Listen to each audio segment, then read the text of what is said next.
The beep was slow, steady, mocking. It echoed through the stale white room like a countdown. I could hear nurses outside the curtain, someone laughing down the hallway, but I was frozen, staring up at the ceiling, unable to move anything but my fingers. My chest ached like something had collapsed. My skin burned, my lips were cracked, and no one was there. I blinked, swallowed, tried to lift my arm. Nothing. I'd been in this bed for hours, maybe days, but no one had come. I remember the accident and flashes the brake lights in front of me, the curve of the highway, the sound of metal kissing metal, then silence, then black. Then waking up here. Please subscribe to our channel and tell us in comments from where are you watching this video. Alone. Again. The nurse finally pulled the curtain back. "Oh, you're awake," she said, like I was inconveniencing her. "You're not supposed to be conscious yet." I forced my throat to open. "My parents—" She raised an eyebrow. "You mean Emily and Dan? They were here the night you came in, left around midnight." "They're coming back?" She paused, then shrugged. "They said they couldn't stay. Something about, having a flight to catch." "A flight?" I blinked again, slower this time. "No," I said, my voice barely a breath. "That was supposed to be for later." "Oh, you didn't know," the nurse said, adjusting the IV line. "They left for Aruba this morning. Honeymoon trip for your sister. Said they had it planned for months." I stared at her like she was reading a script from another universe. My lung collapsed. "Yeah, it's patched now. You're lucky. Most people don't make it from blunt chest trauma like that." I looked down at the bandage wrapping my torso. "They told me," I whispered, "that they couldn't afford the deductible for my surgery." She blinked. "You're joking." "They said it was too expensive." "Girl," she said under her breath, eyes wide with quiet horror, "you almost died." I looked out the window. The sun was bright and cheerful, like the world didn't notice I was still bleeding on the inside. That evening I got the truth from the night nurse. She wasn't supposed to say anything, but I think she saw something broken in my face and couldn't help it. "They were here when the doctor said surgery was urgent. He asked if they could authorize it. Your dad said, and I quote, 'She's already lived off us long enough. If it's her time, it's her time.'" I didn't speak. "And your mom said, 'We can't miss the flight. Rachel deserves this trip.'" Rachel, my sister. She was always the golden one. Perfect GPA, perfect curls, perfect Instagram. She got a $60K wedding and a honeymoon across 3 islands. I got a cot in a corner of their house with no door and the honor of babysitting her dog when she needed a mental health weekend. Now I got silence. Silence in the room. Silence from my phone. No missed calls, no texts, not even from Rachel. The next day, I was discharged. Still sore, still coughing blood, still moving like my bones were glued together. I called my parents. It rang twice, then went to voicemail. I called again. This time, Dad answered. "What?" "You left me to die." He snorted. "Don't be dramatic." "You told the hospital I wasn't worth saving." "I told them we couldn't afford your drama. You've been a burden since college. Maybe this'll wake you up." I woke up in a hospital bed with a hole in my chest. "And look, you survived, so stop making it about you. We're here in Aruba for Rachel. Don't ruin her moment just because you want attention." He hung up. I stared at the black screen and let my hands shake. When I was strong enough, I went home. But not to them. I used the last $200 in my account to rent a studio for 3 nights. No furniture, no food, just a mattress on the floor and a heater that hissed when you turned it on. But it was mine. And in that silence, I made a plan. I didn't want money. I didn't want revenge through courts or drama or pity. I wanted to erase them. Their pride, their image, their status. Rachel always said, "Our family's reputation is everything." So that's where I started, not with revenge, with legacy. Because I wasn't going to scream. I was going to rewrite the story. And when I was done, my parents would know. They didn't just leave me to die. They left behind the one person who could kill their name without ever lifting a hand. I started with silence. No angry posts, no crying voicemails, just nothing. And silence unsettled them. I knew it would. My mom thrived on controlling the narrative. If I wasn't responding, she couldn't shape the story, couldn't spin it for the family group chat or her wine night friends. 3 days after they landed in Aruba, I got a text from her. "Hope you're out of the hospital. Don't stress Rachel while she's away. She's finally happy. Don't ruin it." I didn't respond. 5 minutes later. "You're being selfish. Again. You almost died and now you're making this about you?" I still didn't respond. Instead, I opened my laptop and started digging. I knew where the cracks were. Rachel was newly married, but her new husband, Connor, had no idea about the real family dynamics. He thought he married into grace, tradition, and generational love. He didn't know they left me to die on a gurney. He didn't know they told a nurse I wasn't worth the money. So I wrote it all down. Every word, every quote from the ER nurse, every voicemail they left over the years calling me a leech, a disappointment, a waste. Then I compiled it into a document titled, "The Daughter You Hid, a Wedding Gift for the Groom." I sent it directly to Connor's work email. Not from my name, just anonymously. Inside was also a photo of me post-surgery, chest still bandaged, eyes sunken with the ER bracelet that said no emergency contact. 3 hours later, Rachel called. I didn't answer. The next day, Connor texted me. "I'm so sorry. I didn't know any of it." I didn't respond. Because it wasn't about being heard. It was about being felt. Let them sit in the truth. Let them start questioning each other, whispering, wondering. And then I escalated.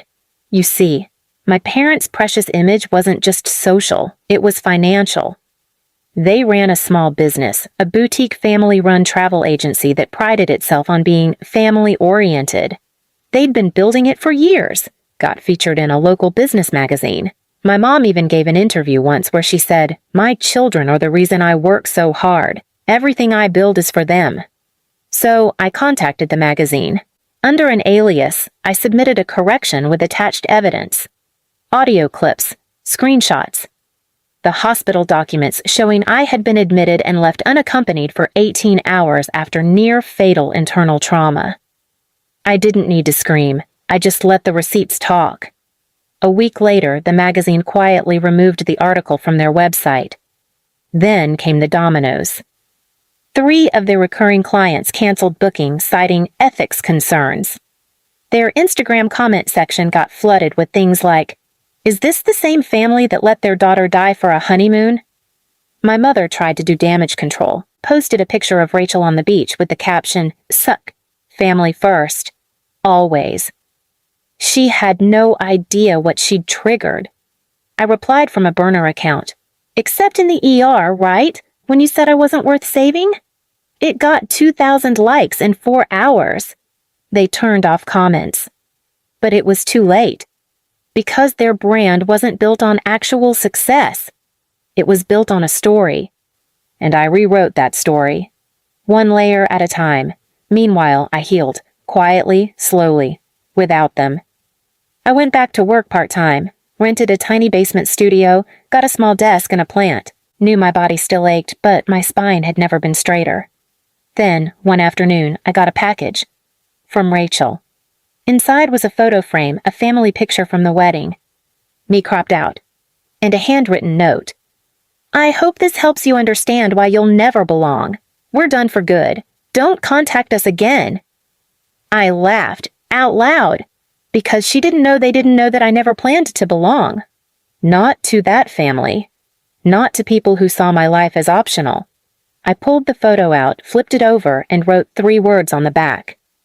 "You already lost." I slipped it into my notebook, the one I titled Legacy. I had 1 step left. The part that would ensure they never got their peace back. Because it wasn't just about destroying their image. It was about replacing it with truth. And truth, when delivered right, lingers longer than revenge. I didn't want their apology. I wanted them to live inside the silence they created, to feel how cold the world gets when no one believes your version anymore. But I also knew how they operated. They'd keep going, keep lying, keep rewriting, until someone stopped them. So I did something they would have never expected. I created a scholarship. It wasn't flashy, it wasn't in my name. It was in Rachel's. The Rachel Hamilton Legacy Fund, open to young women in unstable homes, emotionally neglected, financially abandoned, the ones who got forgotten behind golden daughters and wedding budgets. The application page asked only one question. Have you ever been told you weren't worth saving? It went viral in 3 days. People thought Rachel had done something noble. Local blogs picked it up. Strangers praised her bravery in helping girls like her sister. But Rachel hadn't created it. She didn't even know it existed. Until people started tagging her, commenting, messaging, saying thank you, saying they never knew she cared. And when she tried to correct them, that's when the truth dropped. The site was updated with full transparency. Created by the daughter who was left behind, funded by the pain she was told to forget, named after the sister whose silence made it all possible. Then the documents surfaced, emails, screenshots, recordings, and suddenly the fund wasn't just a scholarship. It was a spotlight. Rachel called me screaming. "You used my name? Are you insane?" "No," I said calmly. "I'm just poetic."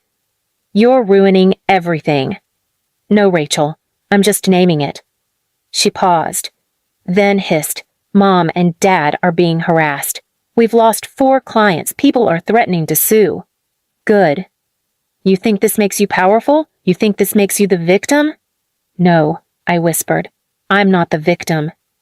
"Then what are you?" "The lesson." She hung up. 3 days later, I got a call from my mother. Blocked number. I picked up. Her voice was fragile, like paper left out in the rain. "I know you think we're monsters." "You are," I said.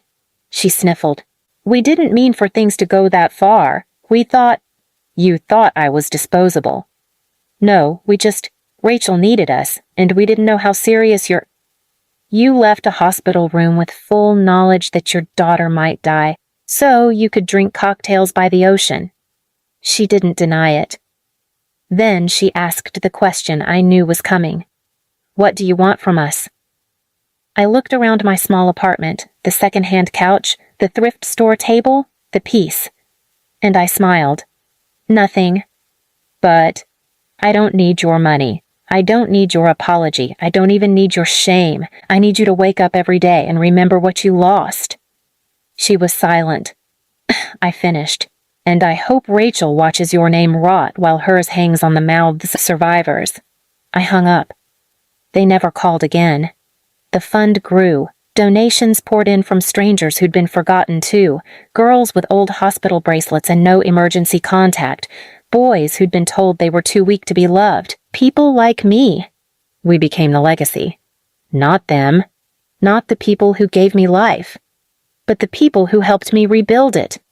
1 month later, a reporter asked to interview me anonymously for a podcast about family estrangement. She asked me if I ever missed my parents. I said, "I miss the idea of them, not the reality."